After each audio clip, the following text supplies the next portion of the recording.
Assalamualaikum warahmatullahi wabarakatuh. Perkenalkan, kami dari kelompok 6 akan mempresentasikan hasil diskusi kami tentang Project Risk Management SI yang dianggotkan ada Bintang Rahmat Riyadi, Kana Kurnia, Najib Nisa, saya sendiri Sigit Aransir, dan yang terakhir ada Syarifah Intan Putri. Dan materi pertama akan disampaikan oleh saya sendiri. Yang pertama yaitu adalah manajemen risiko proyek. Manajemen risiko pada proyek meliputi langkah memahami dan mengidentifikasi masalah potensial yang mungkin terjadi, mengevaluasi dan memonitoring dan menangani risiko. Manajemen risiko yang proaktif artinya menjawab bagaimana orang secara aktif berusaha mengurangi risiko serta memperbaiki tingkat probabilitas keberhasilan pelaksanaan proyek. Manajemen risiko proyek adalah sebuah proses sistematis untuk merencanakan, mengidentifikasi, dan merespon risiko proyek. Materi selanjutnya yaitu tujuan dari manajemen risiko proyek. Tujuan dari manajemen risiko proyek ini kami mengambil dari Deville and Gunarsha 1999. Yang pertama itu ada membatasi kemungkinan-kemungkinan dari ketidakpastian yang ada. Kedua, membuat langkah-langkah yang lebih mengarah pada tindakan proaktif daripada tindakan reaktif dalam memandang kemungkinan ancaman atau kerugian yang besar nantinya. Ketiga, membatasi kerugian dan ketidakpastian pada stakeholder.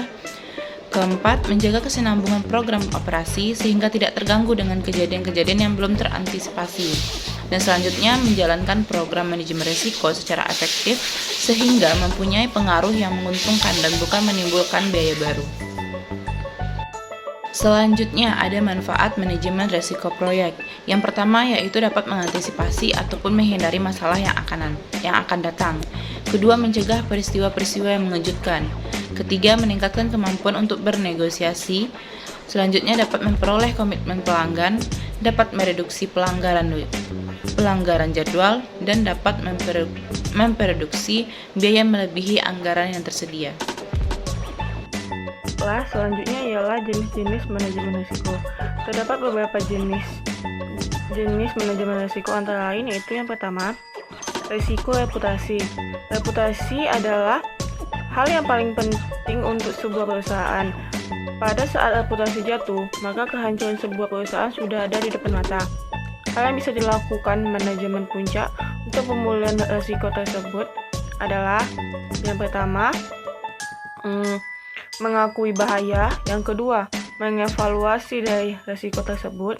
Yang ketiga, pengalokasian sumber daya yang untuk mengendalikan kerusakannya. Yang keempat, mencoba mengambil kembali reputasi perusahaan dan kepercayaan klien dengan berbagai macam strategi. Yang kelima, melaksanakan prosedur pembatasan kerusakan lebih lanjut untuk masa yang akan mendatang.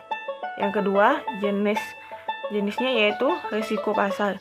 Risiko pasar seringkali berhubungan dengan perubahan harga pasar yang dapat merugikan sebuah perusahaan, seperti adanya penurunan harga saham yang mengakibatkan penurunan nilai pasar saham perusahaan tersebut.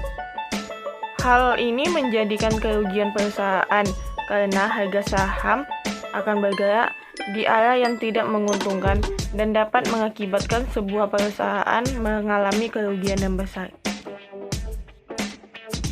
Perkenalkan, nama saya Kana Kurnia dan saya akan mempresentasikan materi tentang jenis-jenis manajemen risiko. Pada slide ini terdapat dua jenis manajemen risiko.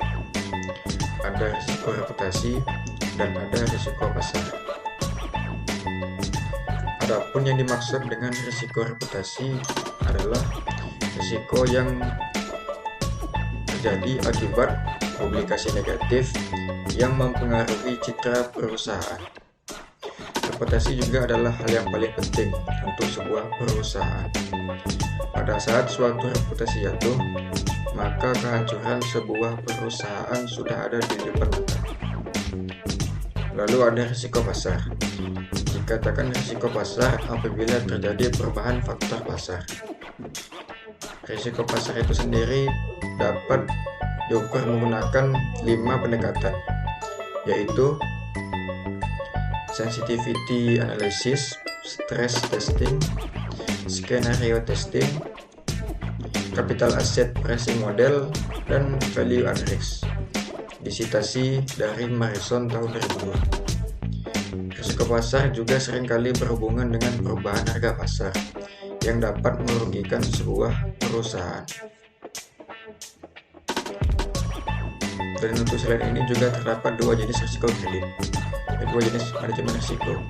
Ada risiko kredit dan ada risiko operasional.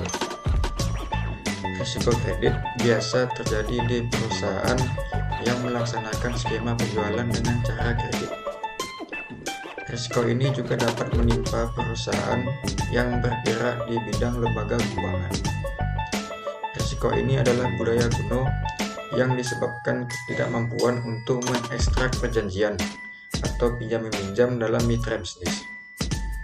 Dan yang terakhir adalah risiko operasional. Risiko operasional muncul akibat terjadi ketidaksamaan dengan risiko pasar dan risiko kredit. Umumnya, risiko operasional lebih banyak dirasakan oleh perusahaan-perusahaan besar. Risiko operasional juga adalah risiko yang terjadi karena kurang berfungsinya suatu proses internal, kesalahan manusia, kegagalan sistem, atau terdapat problem eksternal. Selanjutnya, metode pembelajaran. Kami akan menggunakan kombinasi teknik pembelajaran online agar setiap siswa dapat mengikuti pembelajaran secara optimal. Selanjutnya itu pentingnya manajemen risiko proyek. Manajemen risiko proyek adalah seni dan ilmu untuk mengidentifikasi, menganalisis, dan menanggapi risiko di proyek di seluruh kehidupan suatu proyek dan kepentingan terbaik tujuan pertemuan proyek. Manajemen risiko sering terabaikan dalam proyek, tetapi dapat membantu proyek-proyek baik inisiasi lingkungan proyek dan mengembangkan pikiran realistis.